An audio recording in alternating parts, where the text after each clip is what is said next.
What if there was a place you could go and get into a fight as casually as you would go ask someone to dance? What would the rules be for that place?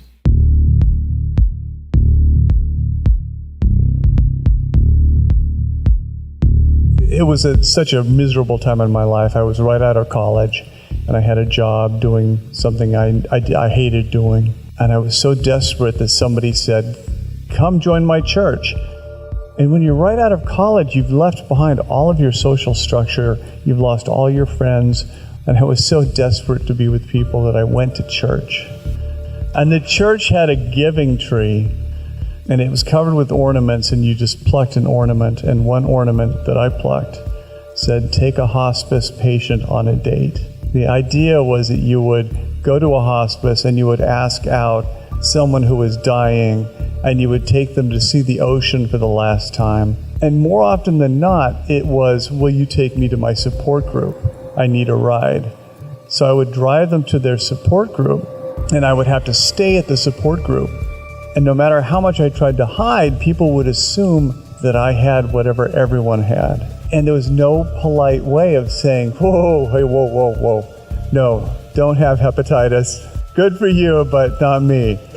And so I started to kind of create this narrative in which a man attends these groups, because the next day when I went back to work, I felt really good that no matter how shitty and boring my life had turned out with my journalism degree and all my student loans I still owed, at least I didn't have cancer. When people think you're dying, man, they really, really listen to you instead of just waiting for their turn to speak. Yeah.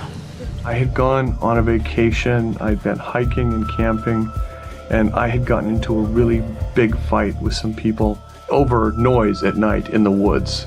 You know, some people who just had to camp right next to our camp, just had to bring some huge radio up to 3,000 feet on the Pacific Crest Trail and have some big blowout party in the middle of the night. And I came back to work at the end of my vacation with my face just bashed. My face was so awful and so trashed that nobody would acknowledge it, because to acknowledge it, somehow they would have to find out something about my private life they just did not want to know. And so for 3 months, as my face slowly changed color, eventually coming back to white, people would look at my chest, and they would talk to my Adam's apple, and they would say, "So, how was your weekend?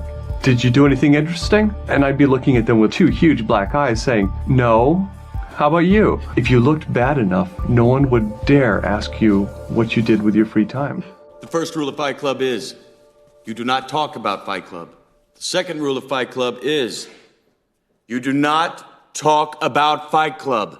And that goes back to the Cacophony Society, because Cacophony was basically an organization of people who had really boring jobs. They were letter carriers for the post office, they were bookstore clerks at Powell's, they were people who had really structured hourly job lives. And they needed a way to have chaos in their lives for a very structured window of time. If we do this kind of a theme party, we can be crazy, we can be insane anarchists from 4 o'clock until midnight. People would host it, people would come up with concepts.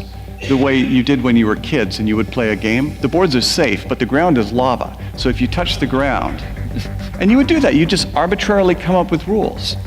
You know, the first rule of Fight Club is you don't talk, you just come up with a rule and another rule, and you invent the game instantly. And you have the freedom, the authority to do that, and give up our boring lives for 2 or 3 hours. I say never be complete. I say stop being perfect. I say let's evolve. Let the chips fall where they may.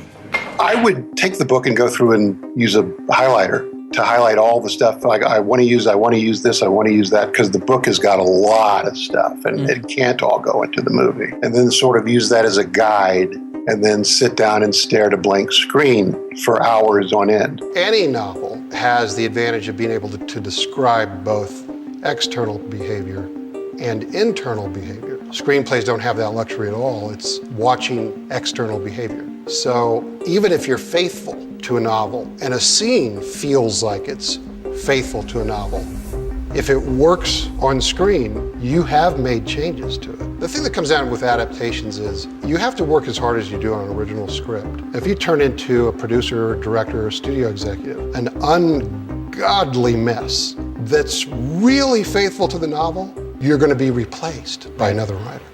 If you were to die right now, how would you feel about your life? I don't know. I wouldn't feel anything good about my life. Is that what you want to hear me say? Fine.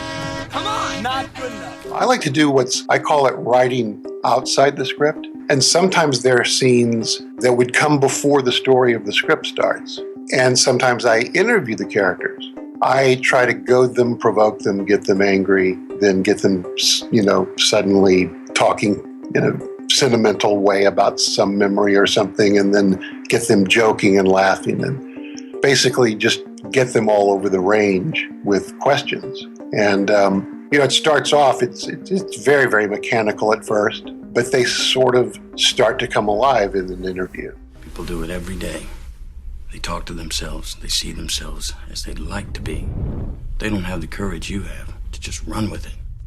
I finished my own rough first draft of the script and looked at it and said, this will kill the project if I turn this in. And I remember that David had said the narration should not help the audience. It should be its own disembodied thing. So then I just changed it all to commentary that either did not move the story forward, but moved the character forward, or contradicted what you're seeing. So often I think my go-to for a kind of comedic effect is the inappropriate social response to drama. That there's a long kind of build-up Shaggy Dog passage talking about a face printed in blood on the floor, and at the end of that there's a pause, and instead of reacting in horror, Tyler says, "Cool."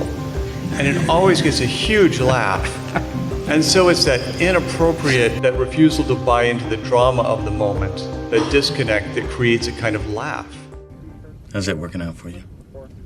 What? Being clever? Great. Keep it up then.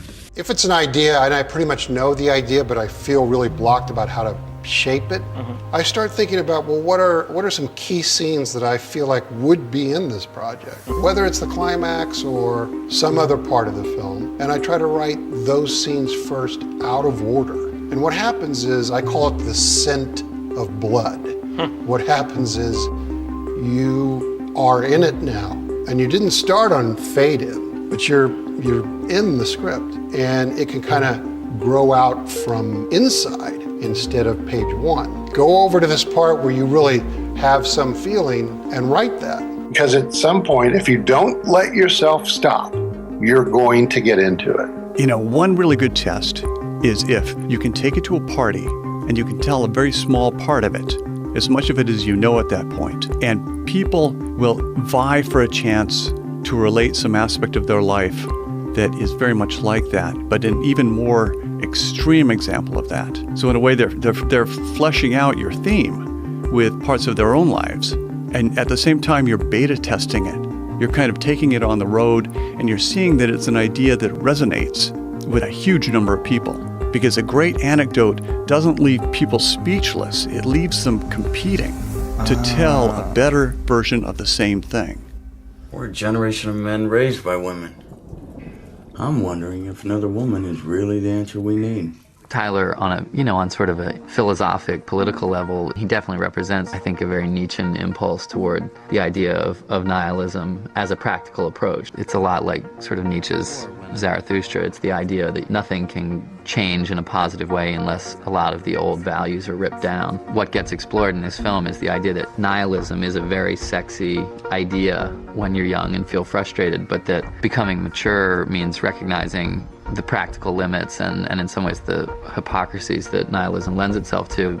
I just feel like a character has to say something. Even if it's stupid something, a character has to stand for something and has to risk saying the wrong thing. Even if it's just so somebody else can step forward and say, oh, that's full of shit. At least they're saying something. Taking responsibility for their viewpoint, which is really what Tyler's speeches were about. Expressing himself even more so than sort of coming up with a vision or a dream. The Fernie catalog idea was, again, some kind of visual representation of this, the idea that we're a byproduct of the armor that we select to let people know who we are, and that's not just clothes and cars and hairstyles, but it's also the furniture that you pick, and whether or not it's sort of Southwestern or Pottery Barn or IKEA. You know, if all stories are the same in the end, or if there's really only a few core stories, I think this is kind of just like The Graduate. It's a story of youthful dislocation and of the feeling of sort of entering the adult world and feeling out of sync with the value system that you're expected to engage in, and trying to figure out the answer to the question of how to be happy. In a way, it's like a huge Greek archetype in that your fatal flaw is what destroys you. The one thing you can't control, no matter how hard you work in the rest of your life, that's the part that's going to kill you. Our great war is a spiritual war. Our great depression is our lives. There are so few social model novels or stories for men. For women, there are, every season. There's a new Joy Luck Club, a new How to Make an American Quilt, just all these different models in which women can come together and talk about their lives. And if you're a man, you've got either Fight Club or you have the Dead Poet Society. And that is really it.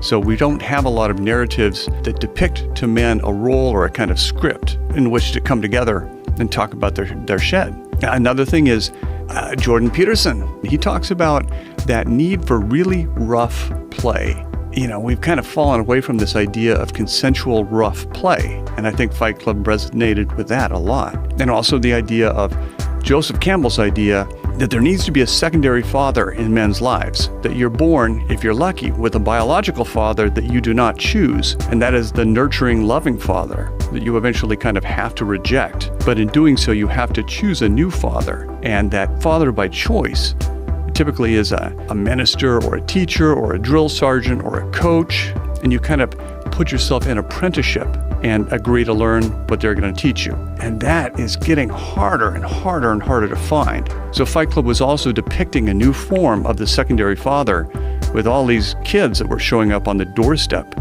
of this ramshackle old house. The fact that Bob is involved with Fight Club is significant because it reinforces the idea that Fight Club is more psychologically empowering than a support group. Because Bob really does have cancer and really is dying. And he's better than he's ever been. So there were just so many aspects of men's lives that were not being addressed when Fight Club came out. And it sort of reinvented so many of those things that had fallen by the wayside. You met me at a very strange time in my life. Hello everyone, thanks for watching. On this channel, we are going to be learning how some of the best TV shows and films were created, hearing from the creators themselves. If this is something that would be interesting to you, go ahead and hit the subscribe button and join us as we take a look behind the curtain.